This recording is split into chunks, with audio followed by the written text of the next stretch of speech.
नाजरीन, आपका आगमऊ में खैर मकदम है। मैं हूं नौशाद अंसारी। आदाब नाजरीन, मौलवी उबैदुल्लाह मिफ्ताही, जिनको आप जानते हैं, मऊ की जानी मानी शख्सियत, साबिक मेंबर नगर पालिका और साबिक नाजिम मदरसा तहफ़ीज़ुल कुरान के रह चुके हैं। अब बड़ी खुशी की बात है कि जामिया मिफ्ताहुल उलूम जो एक कदीमी इदारा है, उसके नाजिम के मनसब पे फायज़ हुए हैं। तो आज हम सीधे मौलवी उबैदुल्लाह साहब से बात करने आए हैं। सबसे पहले मौलाना, आपको मुबारकबाद है कि आप नाजिम बनाए गए हैं जामिया मिफ्ताहुल उलूम जैसे कदीम इदारे के। कैसा महसूस करते हैं? जी, सबसे पहले तो आपने जो हमको मुबारकबाद दिया है, मैं आपका शुक्रिया अदा करता हूं। और मदरसा मिफ्ताहुल उलूम का जो मैं नाज़िम आला मुंतखब हुआ हूं, मुत्तफ़िक़ा राय से तमाम कमेटी के लोगों ने, अरकान ने, मुंतज़मीन ने मुझको नाज़िम आला की हैसियत से मुंतखब किया है। और मैं इसको एक बहुत बड़ा जो है एक ज़िम्मेदारी समझते हुए, एक बहुत बड़ी ज़िम्मेदारी समझते हुए ये महसूस करता हूँ कि मदरसा मिफ्ताहुल उलूम की ज़िम्मेदारी को लोगों ने दिया है, तो पूर्वांचल का सबसे बड़ा मदरसा है। और उसके निज़ाम को दुरुस्त करने के लिए, उसके निज़ाम को चलाने के लिए हम सभी लोगों को मिलजुल करके एक साथ काम करना होगा। और जब हम लोग एक साथ मिलजुल करके काम करेंगे तो जामिया मिफ्ताहुल उलूम इंशाअल्लाह जो इस तरह से पहले बड़े आबोताब के साथ तालीमी सिलसिले को आगे बढ़ाया लोगों ने, हमारे असलाफ़ ने, इंशाअल्लाह उसी नक्शे कदम पर चल करके हम लोग भी चाहेंगे कि मदरसा मिफ्ताहुल उलूम उसी आबोताब के साथ जो है चले। और हमारा मकसद बस यही इतना है, और कोई दूसरा मकसद नहीं है कि उसकी जो तालीमी सिलसिले से वो और तरक्की करे और उसकी हर पहलू से गौर ख्वास करके और उसको मुस्तहकम करने की गरज से हम लोग चाहते हैं कि उसको किसी तरह से मुस्तहकम किया जाए। मदारिस अरबिया में तालीमी निज़ाम का जिस तरीके से ग्राफ है वो गिरता जा रहा है, और ऐसे में आपको एक बड़े इदारे की जिम्मेदारी मिली है, नाजिम के तौर पे फायज़ किए गए हैं, तो कितना बड़ा चैलेंज समझते हैं? ये मेरे लिए एक बहुत बड़ा चैलेंज है, बहुत मामूली चैलेंज नहीं, बहुत बड़ा चैलेंज है। लेकिन चूँकि मैं मुतमईन इसलिए हूँ कि मैं उसी का प्रोडक्ट हूँ। और दूसरी बात यह है कि मैंने उसमें दर्स व तदरीस के अंजाम को भी 1970 से लेकर के और 88 तक अंजाम दिया है। और मुझे ये कभी उम्मीद है कि इंशाअल्लाह मैं कोशिश करूँगा तमाम अरकान और मुंतज़मीन को लेकर के, तो वो इंशाअल्लाह जो है फिर अपने रास्ते पर, तरक्की की राह पर रवां और दवा और गामज़न होगा। पूरे हिंदुस्तान में देखा जाए कि जो मदारिस अरबिया है, मदारिस अरबिया की तालीमी निज़ाम, तकर्रुरी जिस तरीके का पैटर्न है, आपको क्या लगता है कि आपको बड़ी आसानी के साथ चलने दिया जाएगा?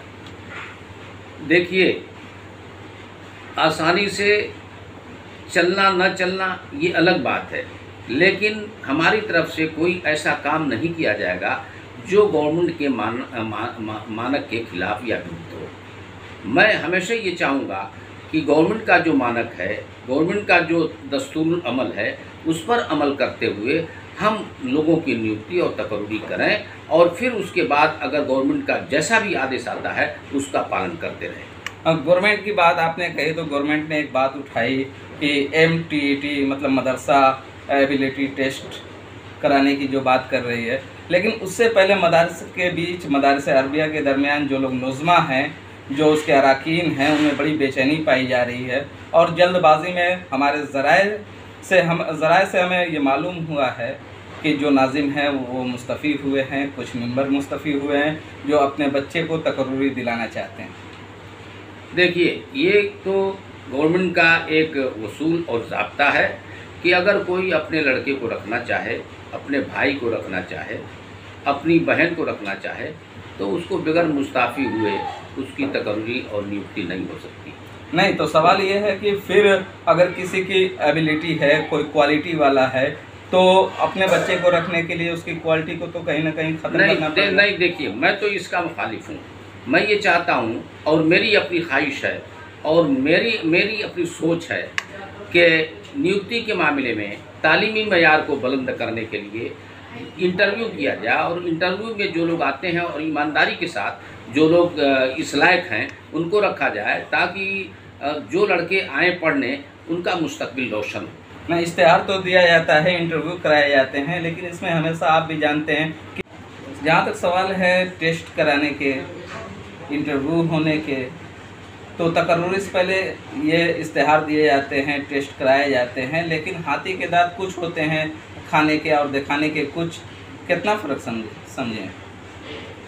नहीं, देखिए, माजी में जो कुछ हुआ उस पर तो मैं नहीं कुछ कर सकता, लेकिन मौजूदा हालात में ईमानदारी और सच्चाई के साथ इंटरव्यू होगा और जो अखबारात ऐसे हैं जो मशहूर हैं, चिन्हित हैं, अच्छे खासे हैं, उनमें जो है वैकेंसी जो है निकाली जाएगी और फिर उसके बाद इंटरव्यू होगा और इंटरव्यू में ईमानदारी से जो लोग पास होंगे उन्हीं को रखने की कोशिश की जाएगी। तो क्या समझा जाए कि मौलवी उबैदुल्लाह साहब के आने के बाद मिफ्ताहुल उलूम में जिस तरीके की बदनज़मी नज़र आई है, कई मामले में बदनज़मी इसलिए कह रहे हैं कि कई एक शिकायतें रही हैं, मुकदमात चलते रहे हैं, आप जानते हैं, तो क्या इस तरीके की चीज़ों को फेस नहीं करना पड़ेगा?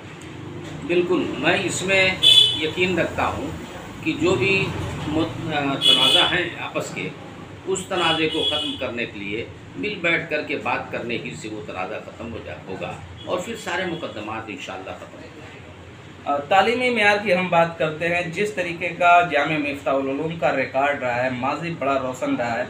मौलाना हबीबुर रहमान आज़मी साहब इस मिफ्ताहुल उलूम से शुरुआती दौर से ताल्लुक़ था उनका, फिर मौलाना अब्दुल लतीफ़ नुमानी साहब, मौलाना हबीबुर रहमान नुमानी, उसके बाद से अब जाकर जो मिफ्ताहुल उलूम का ग्राफ है डाउन हुआ है, लेकिन मौलवी उबैदुल्लाह के आने के बाद इस तालीमी जो ग्राफ है उसमें बढ़ने के कितने इम्कान हैं? देखिए, तालीमी निज़ाम को दुरुस्त करने के लिए चाहे खुसूसी मुअज़्ज़िज़ मिंबरान हमारे हों, चाहे उम्मी मिंबरान हमारे हों, या मऊ के शहर के जो लोग मिफ्ताहुल उलूम से दिलचस्पी रखते हैं वो लोग हों, सभी लोगों की ये दिली ख्वाहिश है कि जो मिफ्ताहुल उलूम तालीमी मेयार को अपने खो चुका है उसकी बहाली के लिए हम लोग अनथक प्रयास करें, कोशिश करें और इंशाअल्लाह मैं ये समझता हूँ कि मैं इसमें अनथक कोशिश करूँगा कि मिफ्ताहुल उलूम का तालीमी निज़ाम और मिफ्ताहुल उलूम का तालीमी मेयार फिर औद करके आ जाए, जिस वक्त मौलाना हबीबुर रहमान साहब आज़मी रहमतुल्लाह अलैह, मौलाना अब्दुल लतीफ़ साहब नुमानी रहमतुल्लाह अलैह, मौलाना अय्यूब साहब रहमतुल्लाह अलैह और मौलाना हबीबुर रहमान नुमानी और मौलाना महफूजुर रहमान साहब मिफ्ताही वगैरह के ज़माने में जिस तरह की तालीम होती रही है वही लौट करके फिर आ जाए और जो है फिर मदरसा मिफ्ताहुल उलूम का मुस्तकबिल ताबनाक हो। आज मौलाना उबैदुल्लाह साहब जिस तरीके की बातें कर रहे हैं, क्या वो अपने मौक़िफ़ पे कायम रहेंगे या आगे चलकर मौलाना उबैदुल्लाह मिफ्ताही साहब भी कुंबा परवरी रिश्तेदारी के जाल में फंसेंगे? इंशाअल्लाह ऐसा नहीं होगा। मैं जिस नेचर का आदमी हूँ, मैं ये चाहता हूँ कि वो एक दीनी खिदमत है और उस दीनी खिदमत को करने के लिए मैं अपना कोई उसमें स्वार्थ नहीं रखता, अपना कोई मैं मतलब नहीं रखता, सिर्फ बस इतना ही जानता हूँ कि वो एक दीनी खिदमत है। मैं बहैसियत खुद्दाम के वहाँ काम करूँगा और मैं ये चाहूँगा कि मेरे घर का कोई आदमी रखा जाए या न रखा जाए, और मैं ये कभी चाहता भी नहीं कि मैं अपने घर के किसी आदमी को रख करके माजी में हुए कारनामे की बदनामी को फिर मैं भी मोल ले लूँ, ऐसा नहीं करना चाहता। तो नाजरीन, आप बराह रास्त सुन रहे थे मौलवी उबैदुल्लाह साहब को। उनका कहना है कि मैं एक खादिम के तौर पर खिदमत अंजाम देना चाहता हूँ मेरी तरफ से कोई कुंभा परवरी या रिश्तेदारी का कोई सिलसिला पेश नहीं होगा और हम तालीम को एक खिदमत के तौर पर लेकर मिफ्ताहुल उलूम की तालीम को मज़ीद बेहतर बनाने की कोशिश करेंगे। ये तो वक्त बताएगा मौलाना के जो अज़ाइम हैं वो कितना पुख्ता रहने वाले हैं, लेकिन हम नाज़रीन आपको इसी तरीके से लेटेस्ट अपडेट देते रहेंगे। तब तक हम आपसे इजाज़त चाहते हैं। अल्लाह हाफिज़।